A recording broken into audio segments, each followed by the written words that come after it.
Alors MIPRobotics est basé sur le constat que la robotique industrielle est aujourd'hui principalement utilisée dans les grandes chaînes de production et que les petites PME industrielles ou les besoins plus flexibles dans la grande industrie sont encore très peu pourvus de robots, très peu équipés.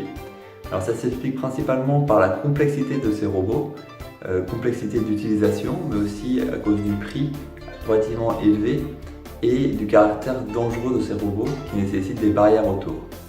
C'est pourquoi nous avons décidé de simplifier beaucoup cette offre en proposant des robots très intuitifs à utiliser, sans formation nécessaire, des robots beaucoup moins chers que le marché grâce à une technologie que nous avons développée, et enfin, des robots non dangereux collaboratifs à côté desquels on puisse travailler.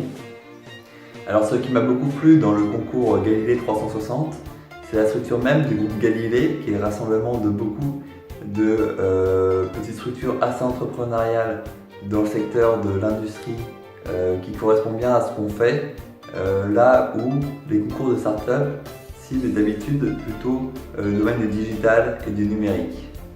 Alors à plus long terme, on se voit comme le leader mondial de la robotique accessible. Je vais prendre une comparaison pour illustrer un petit peu notre vision.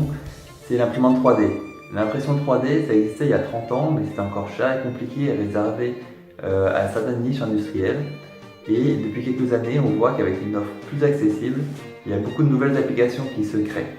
Nous, pareil, on pense que des robots, il y en aura à peu près partout dans quelques années, pour beaucoup d'applications qui n'existent pas encore aujourd'hui, grâce à notre offre.